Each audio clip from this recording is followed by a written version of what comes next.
bonjour à tous.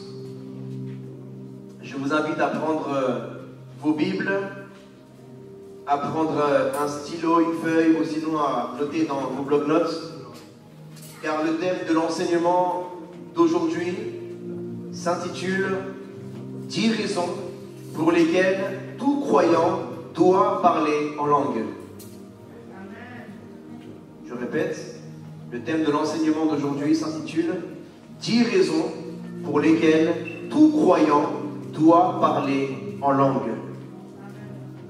Et je vais demander, s'il vous plaît, si nous pouvons exposer le chapitre 16, verset 16 de l'Évangile selon Marc. Donc Marc, chapitre 16, verset 16.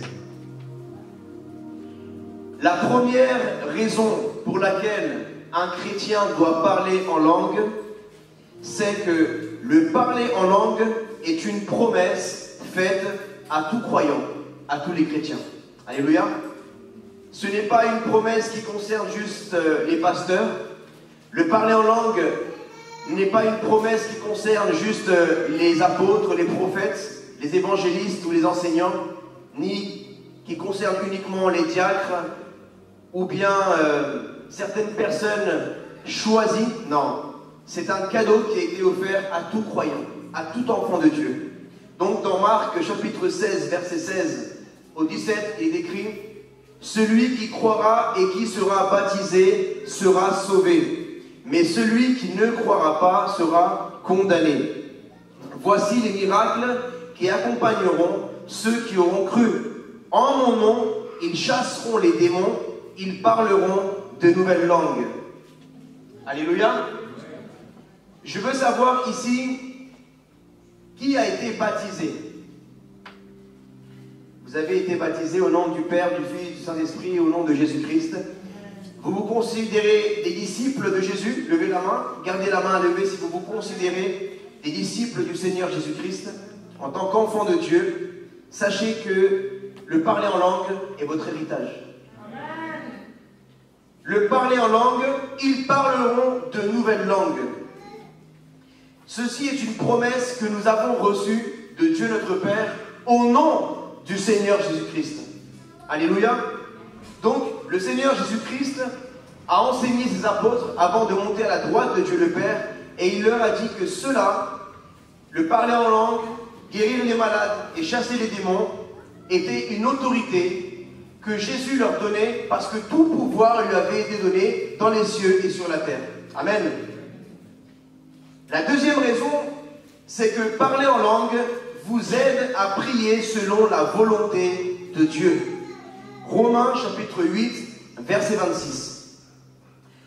De même aussi, l'Esprit nous aide dans notre faiblesse, car nous ne savons pas ce qu'il nous convient de demander dans nos prières. Mais l'Esprit lui-même intercède par des soupirs inexprimables. Alléluia. Ou des mots qui ne peuvent s'exprimer. Donc là, c'est l'apôtre Pierre qui envoie une lettre aux chrétiens de Rome et il leur dit que cela nous convient de pouvoir prier dans les langues, car nous ne savons pas ce qu'il nous convient de demander dans nos prières. Avec notre intelligence, nous demandons des choses par notre intelligence, mais par la prière de l'Esprit, nous demandons des choses de l'Esprit. Alléluia. L'Esprit lui-même intercède par des soupirs inexprimables. Quand tu parles en langue, ton esprit demande au Père des choses que toi tu n'as jamais pensées, mais que ton esprit qui est en toi sait que tu as besoin. Ah, on n'a pas compris. Alléluia. L'esprit qui est en toi te connaît mieux que toi-même. Voilà pourquoi le Saint-Esprit connaît les choses de Dieu. Les choses que l'homme ne peut pas sonder, Dieu peut les sonder. Le Saint-Esprit va plonger dans ton esprit. Et c'est une communication de ton esprit et du Saint-Esprit. Mais ton intelligence, il ne peut pas comprendre cela, ni les autres personnes. Il y a des choses que toi, tu crois avoir besoin que tu n'as pas besoin. Et il y a des choses que toi, que tu crois que tu n'as pas besoin, que tu ne sais pas que tu as besoin, mais que l'Esprit qui est en toi, il va te dire, voilà, c'est ça que tu dois demander. Alléluia. La troisième raison, c'est que parler en langue vous édifie de manière à ce que vous deveniez un chrétien solide. Jude, chapitre 1, verset 20. Pour vous, bien-aimés, vous édifiant vous-même sur votre très sainte foi et priant par le Saint-Esprit. Alléluia. Quant à vous, bien-aimés, édifiez-vous vous-même sur votre très sainte foi et priez par le Saint-Esprit. Nous, en tant qu'enfants de Dieu, en tant que chrétiens, nous devons apprendre à prier par le Saint-Esprit. Parce que lorsque nous prions avec notre intelligence, très souvent nous prions par la chair. Nous sommes influencés, mes frères et sœurs, dans nos prières, parce que nos prières sont influencées par notre intelligence, notre raisonnement.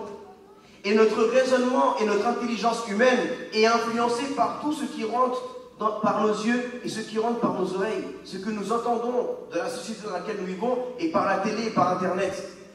Donc toi, tu as vu que sur Internet, il y avait tel type de choses, donc toi, tu vois, ta prière va être dirigée selon ce que tes yeux ont vu, tes oreilles ont entendu.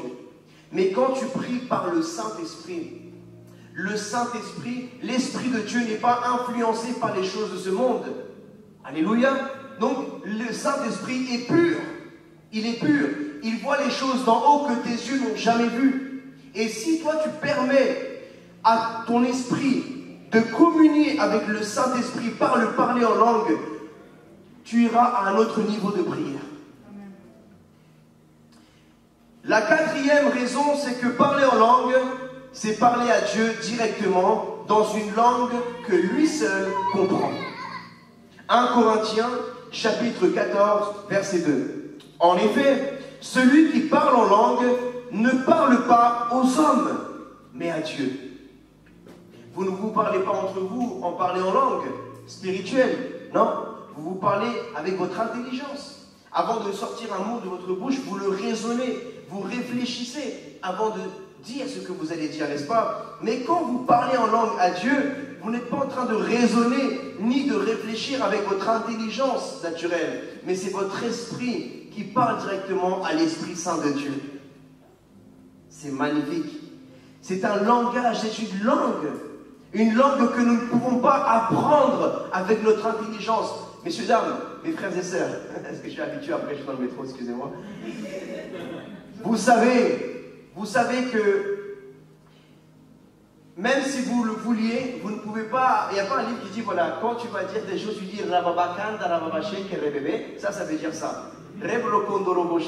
Ça veut dire ça. Non, il n'y a pas un manuel parce que chacun d'entre nous, nous avons une langue intime avec Dieu. Ça veut dire que ta langue ne sera pas ma langue. Et la langue de ton voisin ne sera pas la langue de toi, parce que même si ça se ressemble, mais vous avez chacun une intimité différente avec Dieu et votre esprit communie dans une langue unique. C'est surnaturel, mes frères et sœurs. Imaginez 8 milliards d'êtres humains, 8 milliards de parlants en langues différentes. Parce que c'est une communication, c'est pas comme les téléphones mobiles qu'il y a le même réseau et ça rentre dans le même réseau. Non, là, c'est 8 milliards de réseaux différents. Amen. Et chaque langue est différente. C'est-à-dire, même pour apprendre, tu peux un peu écouter. Tout à l'heure, nous allons voir comment parler en langue. Si tu ne parles pas en langue, parfois c'est parce qu'il y a des murailles dans notre intellect qui bloquent cela à cause de notre intelligence et notre raisonnement. On s'est dit, non, mais c'est du cinéma. Je vous dis parce que moi aussi, je l'ai cru avant. Ah, mais ils font semblant, il fait exprès, il se force. L'autre, il a copié le parler en langue de l'autre et que si, que ça. Mais je vais vous expliquer tout cela. Alléluia. Amen. 1 Corinthiens chapitre 14, verset 14. Quand vous priez en langue, vous donnez à votre esprit l'opportunité de prier. Souvent quand on prie, c'est toi qui as prié, mais ton esprit, il n'a pas prié. C'est ton cerveau qui a prié. C'est ta chair qui a prié. Mais ce n'est pas ton esprit qui a prié. Quand tu parles en langue, tu permets à ton esprit de prier. Donc prier, ça veut dire parler à Dieu. Alléluia. Quand nous étions dans la religion, nous ne prions pas. Nous récitions.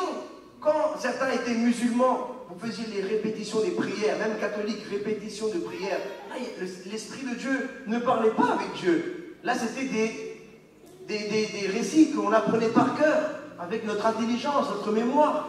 Mais il n'y avait pas l'Esprit qui parlait. On ne laissait pas l'opportunité à notre esprit de parler avec le Saint-Esprit. Or que dans le parler en langue, tu dis, mon intelligence, donc le moi, je me mets de côté et je m'abandonne. Je laisse que mon esprit parle au Saint-Esprit. Alléluia. Car si je prie en langue, mon esprit est en prière, mais mon intelligence demeure stérile. Waouh! C'est fort, mes frères et sœurs. Je répète. En effet, si je prie en langue, là il ne dit pas je parle en langue, parce que le parler en langue c'est une prière. Mais nous on dit parler parce qu'on parle à Dieu. Prier c'est aussi le mot parler, mais à Dieu. Donc, si je prie, dit l'apôtre Paul aux chrétiens de la ville de Corinthe, mon esprit est en prière, même mon intelligence est stérile. Waouh! C'est fort, hein? Ça veut dire que nous, on ne peut pas comprendre. Notre intelligence, là, elle est off. Elle ne comprend pas, elle est là. C'est comme si tu es là, un exemple, hein, nous, on est francophones, mais on ne comprend pas le mandarin. Il y a deux personnes qui parlent mandarin, on peut dire, là, tu es stérile face à cette conversation. Alléluia. Peut-être, il y en a ici qui comprennent le mandarin, mais tu es là, entre deux personnes, tu ne comprends pas la langue qu'ils parlent. On peut dire cet exemple, face à ces deux interlocuteurs, face à cette conversation, ton intelligence demeure stérile. Parce que tu ne comprends pas. Rien ne se passe. Et là, c'est une révélation que le Saint-Esprit a fait à l'apôtre Paul, qu'il a enseigné aux chrétiens. Mes frères et sœurs, nous devons développer le parler en langue, le prier en langue, la prière en langue.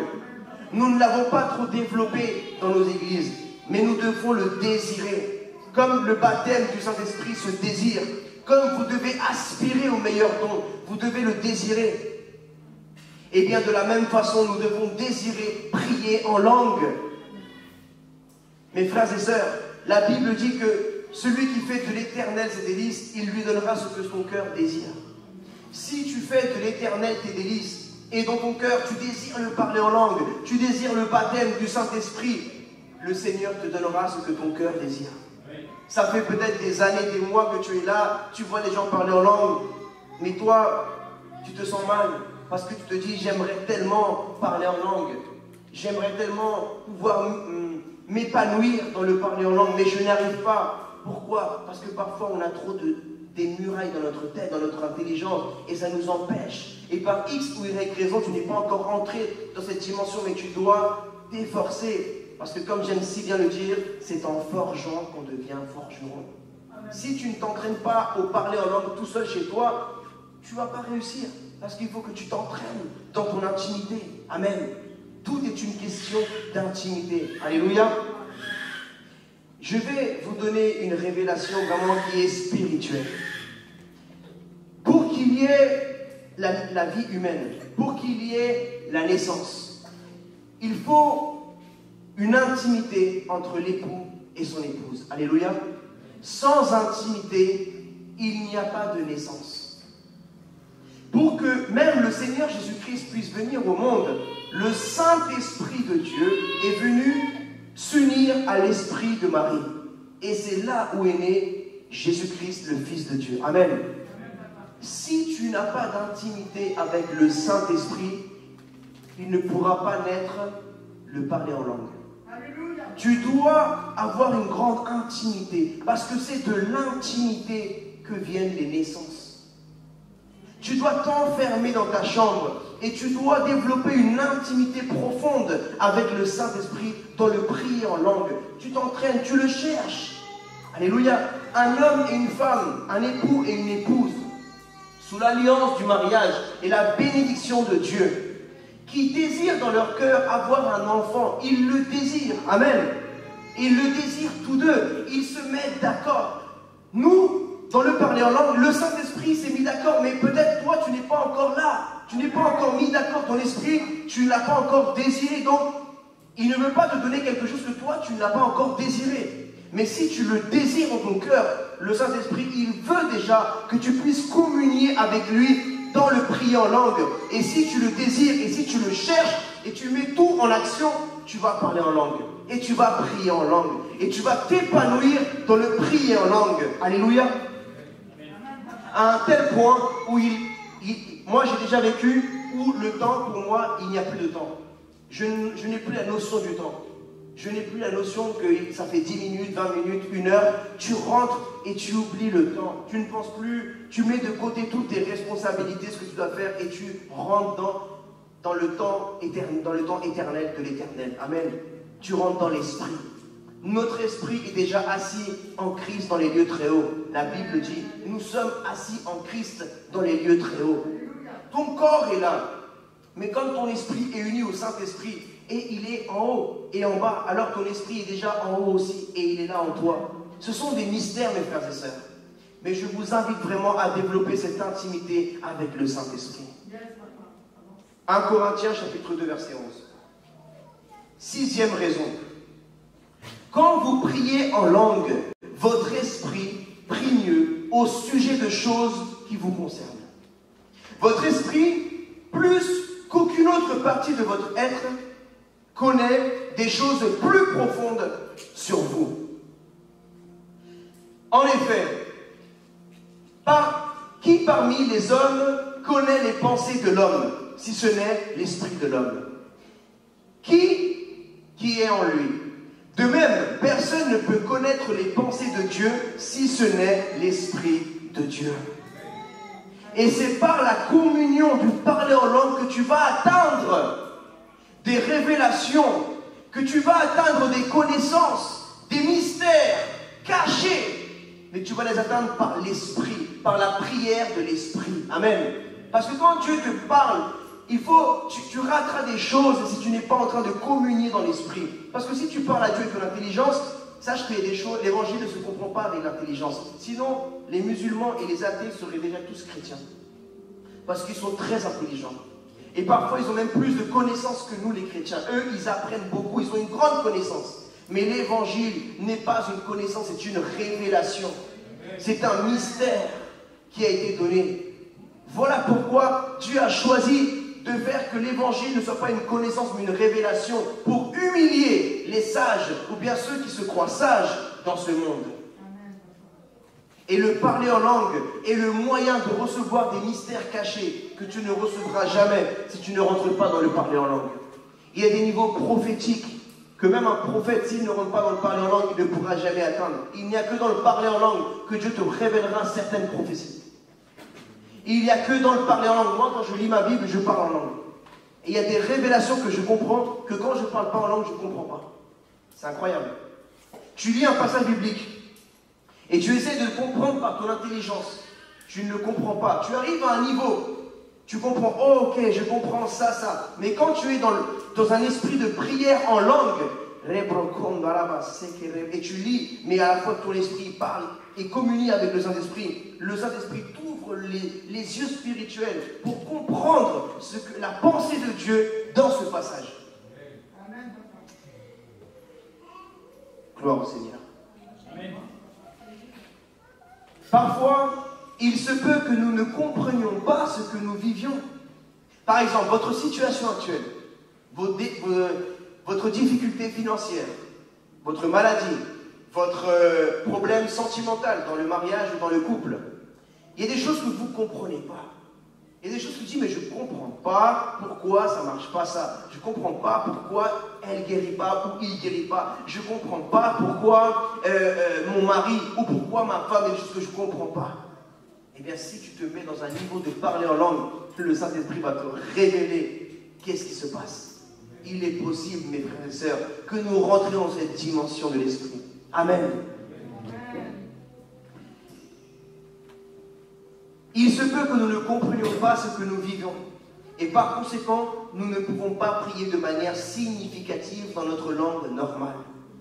Toutefois, nous pouvons toujours prier efficacement en langue parce que notre esprit sait beaucoup de choses que notre intelligence n'a pas encore saisies. Oh my God. Permettez donc à votre esprit de prier. Alléluia. Septième raison.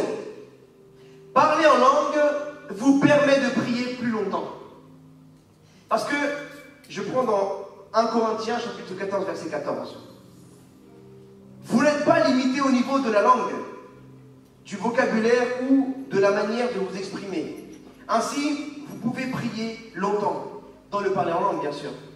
Car si je prie en langue, mon esprit est en prière, mais mon intelligence demeure stérile. Ça veut dire que quand tu parles, si ton vocabulaire est limité dans le français, peut-être que tu parles bien en lingala, mais tu es en train de prier en français, ou même en lingala, ou bien je prends lingala parce que je pense à cette langue tout de suite.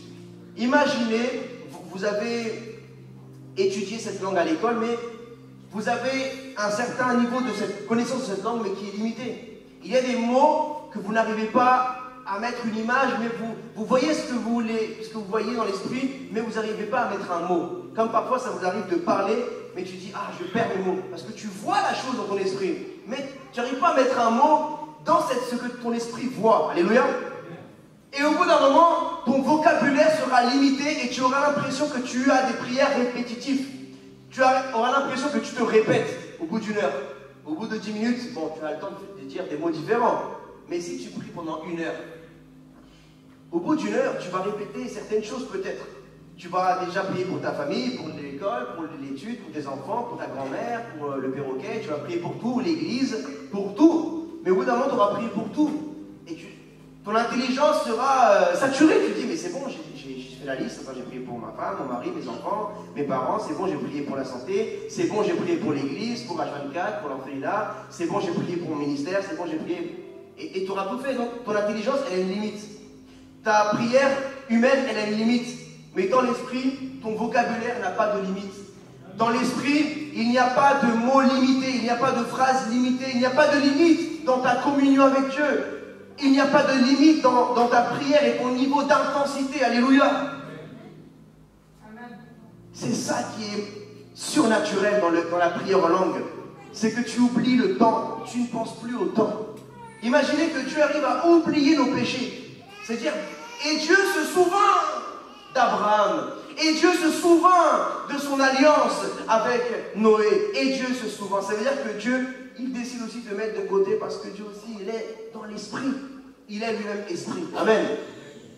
Et je t'assure que si tu vis une vie de prière en langue dans ta voiture, pas besoin de fermer les yeux, dans le transport en commun, dans la vie pendant que tu fais peut-être les tâches ménagères ou tu au travail, tu parles en langue, en même temps tu travailles, tu fais ci, tu auras une communion avec le Saint-Esprit constante. Parce que quand tu dis des mots avec ton intelligence, tu es en train de faire quelque chose par exemple, et tu lis, si ton métier c'est par exemple avec un ordinateur ou bureautique, et ton intelligence ne peut pas faire deux choses à la fois. Or que si ton intelligence est concentrée dans ton travail ou dans ce que tu fais au ménage, et en même temps, ton esprit est en train de prier en langue spirituelle avec Dieu, ton intelligence, elle n'a pas besoin d'être prise, parce que ton esprit est déjà avec Dieu. Alléluia. Donc, vous n'êtes pas limité lorsque vous parlez en langue. Vous êtes dans l'esprit constamment. Constamment. Et vous pouvez être là, et tout d'un coup, tac, vous recevez une révélation, alors que vous étiez dans le parler en langue, vous étiez en train de travailler, et vous recevez quelque chose, et vous dites, waouh, je vais noter ça. Alléluia. 8e raison. Parler en langue est un meilleur moyen de dire merci et d'exprimer sa reconnaissance à Dieu.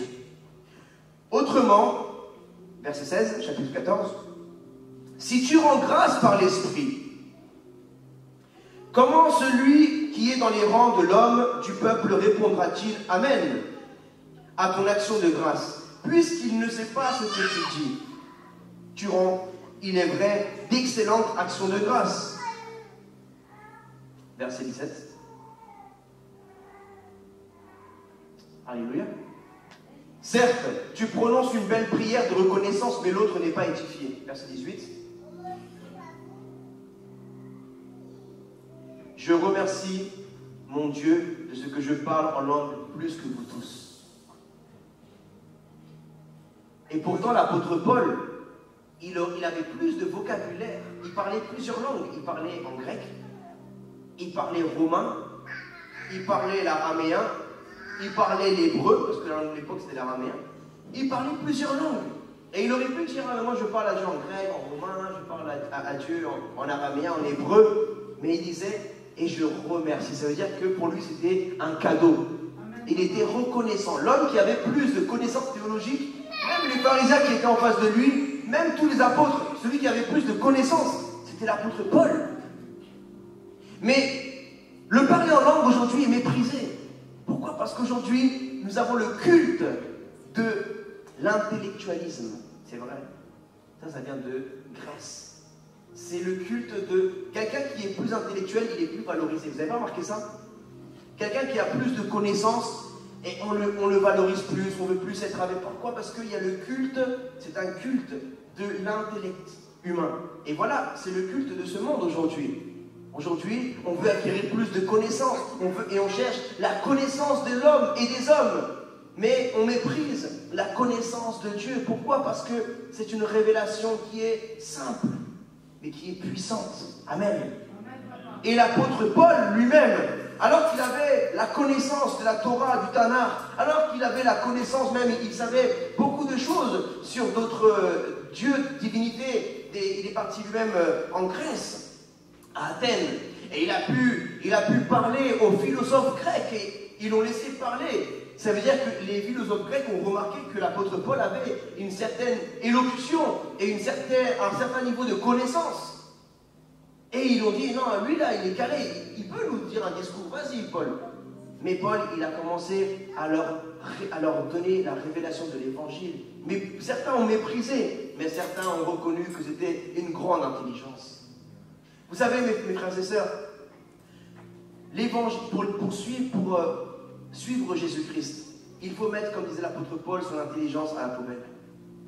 Toutes les choses que ce monde t'a appris, qui sont contre l'évangile, bien sûr, parce que tout n'est pas à mettre à la poubelle. Par exemple, quand nous écrivons, cela nous permet d'écrire des livres. D'ailleurs, c'est pour cela que Dieu a choisi Moïse, parce que Moïse avait été éduqué en Égypte, et ça lui a permis de pouvoir écrire le Pentateuque, la Torah. Mais les autres Égyptiens n'avaient pas accès à l'éducation, donc ils étaient analphabètes et illettrés. Ils ne savaient pas lire ni écrire, parce qu'ils avaient été pendant plus de 400 ans esclaves en Égypte. Donc Dieu se permet aussi, utilise aussi tes connaissances. Alléluia. La connaissance n'est pas mauvaise, mais le but c'est de ne pas s'enorgueillir de cette connaissance que tu as acquis dans le monde, et que cette connaissance que tu as acquis dans ce monde ne soit pas un blocage face à ce que Dieu veut te révéler et ce que Dieu veut faire de toi. Amen. Je te le dis parce que moi, j'ai été quelqu'un de très autodidacte. Et quand j'ai ouvert mon cœur à Dieu, beaucoup de choses. Et parfois parmi nous, on vient d'un arrière-plan un peu cartésien, un peu peut-être athée pour certains, incrédule. Et il y a certaines choses dans la Bible qu'on croit, mais quand ça touche au surnaturel, on se dit, ah non, ça... l'histoire de guérir, l'histoire de miracles, l'histoire de parler en langue, ça je ne crois pas trop. Hein. Et on veut rester que dans le logos, on se dit, moi je suis quelqu'un biblique, mais la Bible parle du parler en langue. Ce n'est pas parce que tu rentres dans le surnaturel que tu sors de la parole de Dieu. Et ça c'est une mauvaise façon de penser que nous avons aujourd'hui dans nos églises. Aujourd'hui il y a comme une façon de penser qui dit, moi je suis un vrai et je reste biblique, mais biblique c'est aussi le surnaturel. Si tu ne marches pas dans le surnaturel, tu n'es pas biblique. Quelqu'un qui ne parle pas en langue n'est pas biblique. Parce que Jésus et les apôtres parlaient en langue. Alléluia. Quelqu'un qui ne vit pas dans les guérisons n'est pas biblique. Parce que Jésus guérissait, les apôtres guérissaient. Donc, aujourd'hui, il y a comme un mouvement de pensée dans les milieux chrétiens qui sont contre la guérison. Mais pourquoi tu es contre la guérison? Pourquoi ça te dérange que quelqu'un soit guéri? En quoi c'est mal que quelqu'un soit guéri? Ça doit te faire plaisir. Comme disait Jésus aux pharisiens, tu n'aimes pas le Shabbat, ton anneau tombe dans un trou, tu veux le sortir le jour du Shabbat, non? Alors, pour plus forte raison, moi, je veux délivrer cet homme qui a été esclave, captif pendant plusieurs années. Amen. Le surnaturel n'est pas mauvais, c'est très bien. Mais ce qu'il ne faut pas, c'est être dans aucun extrême. Alléluia. Il ne faut pas être dans l'extrême du surnaturel sans la parole de Dieu. Parce qu'on peut devenir mystique. Il faut toujours appuyer par la parole de Dieu. Mais si tu presque dans la parole sans le surnaturel, tu deviens un chrétien religieux, sec. Voilà, comme de l'eau qui stagne et après il y a de la moisissure dessus. C'est ça le meilleur exemple que je peux te donner. C'est ça, aujourd'hui il y a beaucoup de chrétiens qui sont des chrétiens moisis. Parce que l'eau de l'esprit ne coule plus, n'est plus en action, en activité en eux. Ça veut dire que ça devient des chrétiens secs qui en restent à leur théologie, mais c'est même pas une vraie théologie parce que c'est de la connaissance des hommes. Vous savez que dans certains instituts où il n'y a pas la vraie vie de l'esprit, beaucoup rentrent avec la foi et ressortent athées ou même incrédules. Vous le savez ça. Il y a beaucoup de personnes, des théologiens, ils ne croient même pas ce qu'ils prêchent, ils ne croient même pas ce qu'ils disent, ils ne croient même pas, parce qu'ils ne le vivent pas. Mais nous devons prêcher ce que nous vivons et vivre ce que nous prêchons. Amen. Donc quand tu enseignes quelque chose, assure-toi de le vivre. Et si tu ne le vis pas encore, eh bien, bats-toi pour le vivre. Alléluia. La guérison, le parler en langue, le baptême du Saint-Esprit. Tu dois chercher à vivre tout ça parce que sinon tu vas être frustré dans ta vie chrétienne. Et tu vas te mentir à toi-même et tu vas faire semblant devant les gens. Parce que tu vas lire ta Bible et quand tu vas arriver à des moments où il y a écrit parler en langue, don de l'esprit, comme toi tu ne le vis pas, il y aura une lutte intérieure en toi. Et tu vas te dire, ah oui, moi je sais pas, je vis. Et peut-être que l'esprit peut te tenter de combattre cela comme toi tu n'arrives pas à rentrer dans ça. Donc tu peux être tenté de combattre ces choses-là. Et ce n'est pas bien. Ce n'est pas bien du tout. Comme l'apôtre Paul. Avant il s'appelait Saul de Tarse. Il combattait les chrétiens. Mais il ne combattait pas personnellement Jésus. Pourtant, Jésus lui est apparu, il l'a fait tomber du cheval, il a dit « Pourquoi me persécutes-tu, Paul ?» Saul. Mais Saul, il s'est dit « Mais moi, j'ai rien contre toi, c'est eux que je persécute. » Mais il a dit « Il était dur de donner des coups contre l'aiguillon. » Ça veut dire quoi? Ça veut dire que celui qui persécute un enfant de Jésus, ou bien même un enseignement ou une révélation du Christ, persécute le Christ. Tous ceux qui persécutent les miracles, les guérisons, le baptême du Saint-Esprit, le parler en langue, les prophéties, les dons spirituels, ne sont pas en train de combattre des hommes, des pasteurs ou des dénominations. Ils sont en train de combattre Christ lui-même. Parce que tout cela vient de la parole de Dieu. Et la parole de Dieu, c'est Jésus-Christ. Neuvième raison. Actes chapitre 1, verset 8. Parler en langue vous rend plus conscient de la puissance du Christ. Vous prenez de l'assurance à mesure que vous prenez conscience de la puissance qui agit dans le croyant. Vous pouvez tenir debout avec assurance comme un véritable témoin de Jésus. Vous ne craignez pas les activités démoniaques et vous êtes ferme dans votre foi pour y faire face. Mais vous recevrez une puissance lorsque le Saint-Esprit viendra sur vous et vous serez mes témoins à Jérusalem, dans toute la Judée, dans la Samarie et jusqu'aux extrémités de la terre. Amen. Amen. Quelle puissance ont reçu les apôtres à ce moment-là? La puissance du Saint-Esprit. Et comment s'est manifestée cette puissance? Par le prier en langue, par le parler en langue. Alléluia. Le parler en langue est une puissance que les apôtres ont reçue le jour de la Pentecôte. Amen. Et si c'est une puissance que tu reçois, alors tu es puissant. Tu as la puissance de Dieu en toi. Alléluia. Cela veut dire que si tu n'es pas encore dans le parler en langue, il te manque une puissance. Tu as une lacune. Et voilà pourquoi tu es faible face à certaines circonstances. Parce que tu n'es pas assez puissant face à certaines circonstances de ta vie.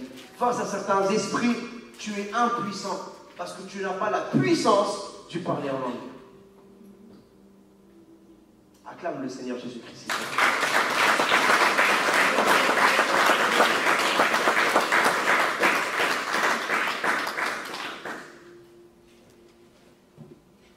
Vous voyez le mot puissance? C'est dans la Bible, hein? C'est pas Marvel qui l'a inventé ce mot-là, ou dans les super-héros, tout ça. Ça a été inspiré de l'évangile, tout ça. La puissance, tous ces Hulk qui est inspiré de Samson, c'est vrai. Il y a plein de super-héros qui ont été inspirés de... Même Superman, il a été inspiré de Jésus, j'ai vu une fois. Et parce qu'il vient d'un autre... Il ne vient pas de la terre, il vient d'autre part pour sauver l'humanité. Vous voyez? La kryptonite, c'est le péché, c'est des trucs comme ça. Hein. Et en vrai, le monde, ou les gens de ce monde qui ont compris qu'il y avait des révélations dans la Bible, ils ont pris les connaissances, mais ils ont enlevé le mot Dieu. Comme la France, elle a, pour faire les droits de l'homme, s'inspirer de la Bible. Tout, liberté, égalité, fraternité, elle a pris plein de valeurs de la Bible, et après, elle a enlevé le mot Dieu, elle a mis le mot république, laïcité. Mais Donnons la gloire au Seigneur Jésus-Christ. Parce que si nous avons reçu la puissance de Dieu, c'est pour témoigner de la grandeur de Dieu dans nos vies. Parler en langue vous rend plus conscient de la présence du Saint-Esprit en vous, à mesure, donc là c'est la 10e raison, à mesure que vous communiquez avec Dieu en parlant en langue.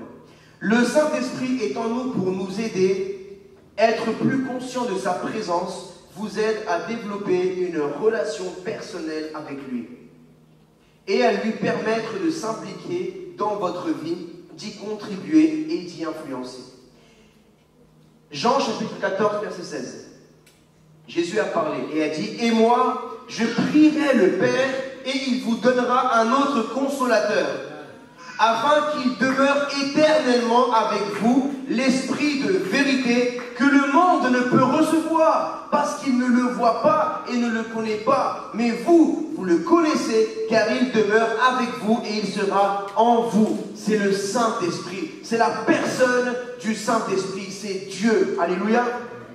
Mes frères et sœurs, quand vous avez reçu le Saint-Esprit, vous n'avez pas reçu une énergie, vous n'avez pas reçu une force, vous n'avez pas reçu juste une intelligence, vous avez reçu quelqu'un. Amen. Amen. Vous avez reçu quelqu'un. Et quelqu'un a son caractère, a sa personnalité. Quand vous avez reçu le Saint-Esprit, la personne du Saint-Esprit en vous, vous avez reçu le caractère du Saint-Esprit. Vous avez reçu la personnalité du Saint-Esprit. Vous avez reçu les qualités et les dons du Saint-Esprit. Amen. Mais si vous prenez juste ce qui vous convient, alors que Dieu vous a tout offert, mais vous restez qu'avec 2-3 trucs, alors que vous avez un vaste cadeau et un pack énorme. Mais vous restez qu'avec quelques versets, quelques connaissances théologiques, et le reste, vous ne le vivez pas. Voilà pourquoi il y a aujourd'hui un endormissement dans les églises du monde, et notamment en Europe et en France. Parce qu'il y a des choses à laquelle on ne croit pas. Et comme on ne le croit pas, on ne le vit pas. La dernière fois, je parlais avec mon ami, le prophète Jonathan Maquet. Si nous pouvons acclamer le Seigneur pour sa vie, s'il vous plaît. Merci mon frère. En France, on dirait qu'on ne reconnaît que 2 ministères, le pasteur et l'évangéliste. Va dire à quelqu'un que tu es apôtre, ils vont te dire « Ah, c'est bon. » Va dire à quelqu'un que tu es prophète, pourtant dans la Bible, il est là. Parce qu'ils ne croient pas. Il y a un esprit d'incrédulité tellement fort dans ce pays que même les ministères chrétiens, évangéliques ou même les enfants de Dieu sont influencés par ça. Il y a des chrétiens évangéliques qui ne croient pas qu'un chrétien peut guérir. Ils croient que c'était que les premiers apôtres qui pouvaient le faire et après il n'y a plus. Mes frères et sœurs, si tu vas croire en la Bible, crois en toute la Bible. Crois pas que en ce qui te convient. Amen. Tu as reçu la plénitude de Dieu, tu n'as pas reçu que 50% de Dieu. Ce n'est pas un téléchargement que tu reçois, non. Tu as cru en Dieu, tu crois tout de Dieu. Amen. Quand tu donnes ta vie à Dieu, Dieu attend aussi que tu donnes toute ta vie. Pas que tu donnes juste tes finances, mais tu gardes ta relation sentimentale. Tu dis, Seigneur, je te donne tout sauf ma relation sentimentale, laisse-moi gérer ça. Non, donne tout à Dieu. Fais-lui confiance dans tout. Dieu, il veut tout de toi. Voilà pourquoi lui s'est donné entièrement tout. La plénitude du Père était en Christ, réconciliant le monde avec lui-même. Il s'est donné entièrement, corps, âme et esprit. Alléluia. Donc toi aussi, quand tu crois en Dieu, tu dois croire tout de Dieu. Si Dieu t'a dit que le parler en langue existe, il est. C'est pas parce que toi, tu ne l'as pas encore expérimenté qu'il n'existe pas, tu dois le combattre. Non. Mes frères et sœurs, sinon, nous serons semblables à la parabole que je vais vous citer. Il s'appelle le voyage en bateau. Pourquoi iriez-vous au ciel sans avoir expérimenté toutes les bénédictions promises aux chrétiens et destinées à nous aider dans notre vie chrétienne ici sur terre? Je prends un exemple. Ce serait comme un homme qui met de côté tout l'argent qu'il a pu économiser pour acheter un billet lui permettant de se rendre dans un pays lointain, comme New York aux États-Unis, en bateau. Il réussit à utiliser le reste de ses économies pour s'acheter un paquet de biscuits et une boisson pour manger et boire dans sa cabine. Durant tout le voyage, il ne se mêla pas aux autres passagers, ne se rendit à aucun restaurant, n'alla pas au cinéma, il n'utilisa pas les installations disponibles, telles que les piscines qu'il y a dans les bateaux de croisière, les gymnases ou les restaurants. Il se disait en lui-même, je n'ai pas assez d'argent, je ne peux pas me permettre tout cela. Certaines personnes sont vraiment bénies, mais pas moi. Puis il se retirait dans sa cabine pour manger ses petits biscuits et sa petite boisson. Quelques jours avant la fin du voyage, donc avant l'arrivée à New York, le capitaine remarqua que le voyageur solitaire il lui demanda pourquoi il ne l'avait jamais vu et si les services offerts ne lui convenaient pas. Il répondait que d'après ce qu'il voyait, les services étaient excellents, mais il n'avait pas l'argent de se les permettre. Le capitaine lui dit, pourquoi dis-tu cela? Et la personne dit, parce que tous les services offerts à bord étaient gratuits. En fait, la personne, elle rentre dans le bateau. Donc le bateau, c'est ta vie chrétienne. Amen. Là, la destination, c'est le royaume de Dieu. Et toi, tu es là et tu dis, non, les privilèges, c'est pour certains. C'est certains qui ont reçu le don de guérison. C'est certains qui ont reçu le don de chasser les démons, c'est pas moi. Certains qui ont reçu le don des prophéties. Certains qui ont reçu le don de parler en langue. Certains qui ont reçu tel don, mais pas moi. Et toi, tu prends que le salut, 2-3 trucs, et après tu fais ta vie chrétienne toute ta vie sur la terre, en croyant que c'était que pour les autres, mais c'était pour toi aussi. La différence, c'est que les autres ont cru, mais toi, tu n'as pas cru. Les autres l'ont désiré, mais toi tu ne l'as pas désiré. Les autres l'ont cherché, mais toi tu ne l'as pas cherché. Si tu veux enseigner un jour, tu aspires à devenir enseignant, mais tu vois que tu crois que tu n'as pas ce don, mais c'est parce que tu n'as pas cherché la connaissance, tu n'as pas cherché à étudier, tu n'as pas cherché à être enseigné par des docteurs de la parole. Amen. Tu dois le désirer, tu dois le chercher. Tu vois comment je suis devenu pasteur? En restant chez moi devant Netflix. J'ai charbonné. Et j'ai encore des expectatives dans ma vie. Voilà pourquoi tu me vois charbonner matin et soir. Parce que j'ai encore des projets. Je ne suis pas arrivé là où je dois arriver encore. Amen. Et toi, tu dois penser pareil. Vous ne voulez même pas faire votre première année d'institut biblique. Moi, je veux avoir mon master et mon doctorat. Alléluia, papa. Vous croyez que moi, je veux m'arrêter à une église ou à 10 églises? Moi, je vois plus loin. Je veux même atteindre le milieu anglophone et même dépasser. Vous devez voir loin, parce que ce n'est pas une question de milieu anglophone, francophone, hispanophone. C'est une question que certaines langues ont compris des choses spirituelles que nous, dans notre langue, nous n'avons pas encore compris. Mais eux, ils sont dans cette révélation et ils y sont arrivés avant nous parce que leur cœur est crédule. Mais nous, en francophonie, nous avons hérité de cet esprit d'incrédulité et nous devons nous détacher, nous délier de cela. Vous avez vu comment les anglophones croient encore dans la reine d'Angleterre. Et nous, les francophones, on a tué, décapité notre reine. Et eux, ils l'ont honorée. On n'a pas la même mentalité. Eux, ils croient dans la royauté. Nous, on ne croit pas dans la royauté. Et vous savez qu'est-ce qu'ils ont fait comme acte prophétique en coupant la tête à la Révolution française? Ils ont enlevé la tête du corps. Ça veut dire quoi? Ils ont décapité le roi et la reine de la France. En fait, c'était un acte symbolique de certaines personnes pour faire un acte symbolique pour dire la tête c'est Christ et le corps c'est l'Église. Et ils veulent séparer Christ de l'Église, ils veulent séparer l'État du royaume de Dieu. Amen. Ils ont voulu séparer. Ils veulent séparer Christ, le roi, du peuple. Ils veulent créer, ils ne veulent pas la monarchie. Ils veulent une anarchie. Ils ne veulent pas, c'est un esprit de rébellion. Regardez aujourd'hui une manifestation d'un mouvement qui s'appelle la France insoumise. Parce qu'il y a l'esprit d'insoumission, de rébellion. C'est l'esprit des airs qui bouge dans les airs comme dit la Bible. Mais le royaume de Dieu, ce n'est pas un esprit d'insoumission, c'est un esprit de soumission et d'obéissance. Amen. Mais eux, les anglophones, ils sont dans une autre dimension. Ils croient en la royauté, ils croient en Christ qui est roi. Mais nous, aujourd'hui, on a trop de problèmes avec l'autorité. On veut personne au-dessus de nous, on est insoumis. Voilà pourquoi on rate des héritages ministériels, des révélations, des onctions.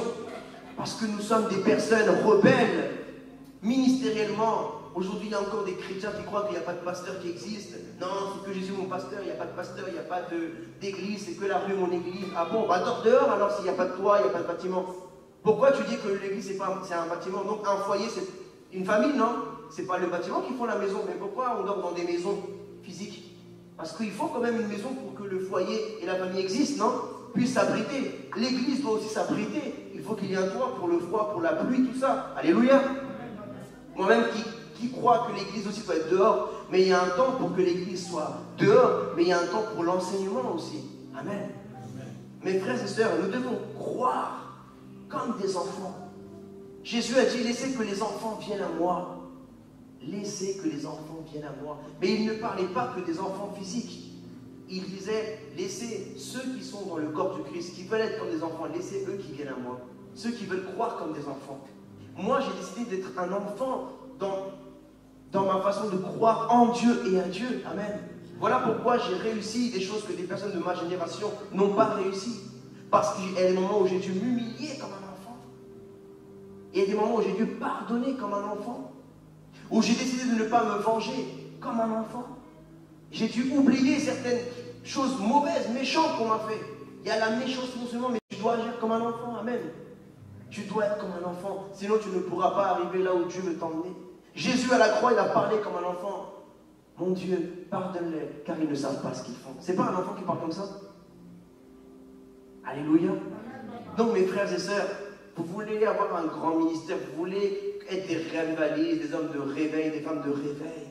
Mais pour être un grand homme de Dieu, pour être une grande femme de Dieu, il faut être avoir un grand cœur d'enfant.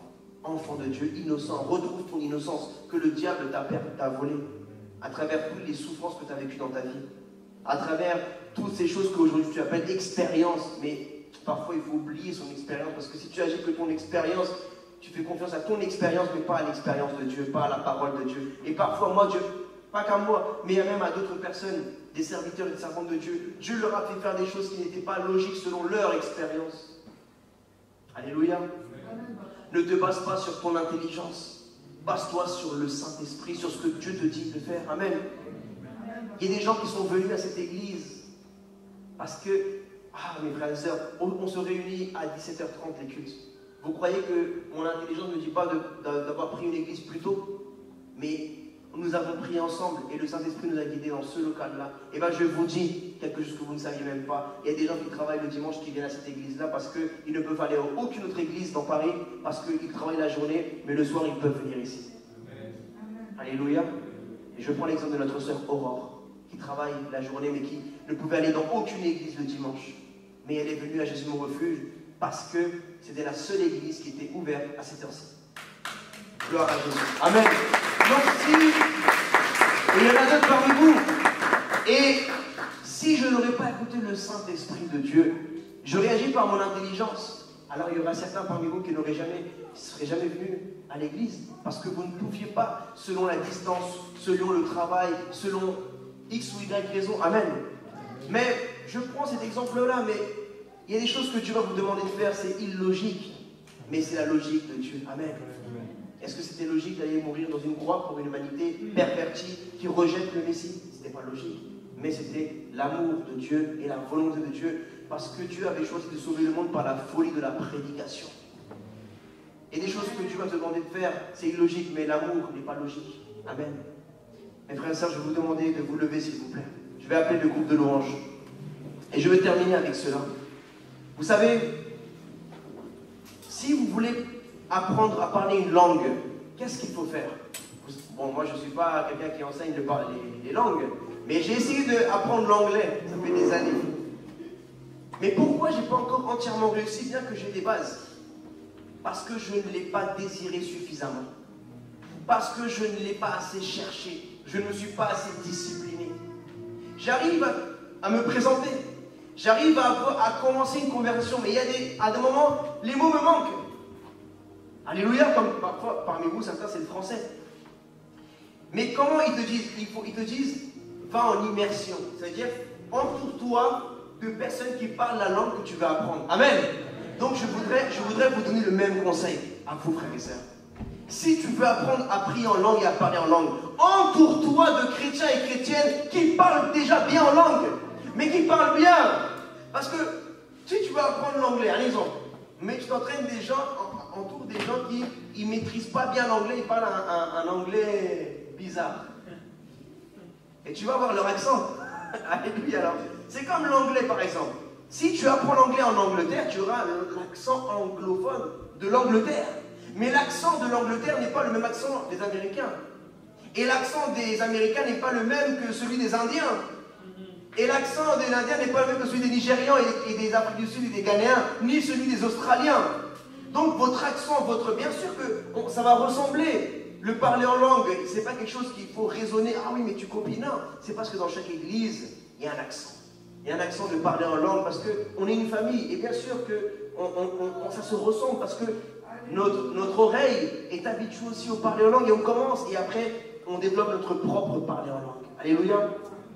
Donc, mes frères et sœurs, je vous assure que le prier en langue va révolutionner votre vie de couple, dans votre mariage, dans votre vie financière.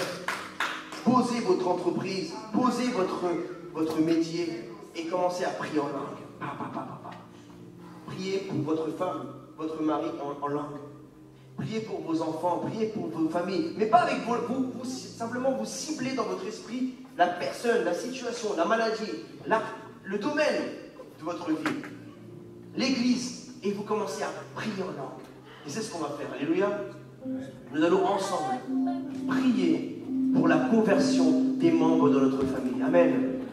Nous allons prier pour Paris, nous allons prier pour la France, pour la conversion, pour que le salut vienne. Et nous allons nous unir. Je vais vous demander à tous de venir devant mes frères et sœurs. On va s'unir dans le parler en langue, de façon que nous puissions entendre. S'il y en a qui ne parlent pas encore en langue ou qui ne le maîtrisent pas encore, mettez-la, serrez-vous. Comme ça, vous allez pouvoir entendre le parler de votre frère, votre sœur. Mais n'ouvrez pas les yeux. Gardez vos yeux physiques fermés. Avancez-vous, je vous en prie.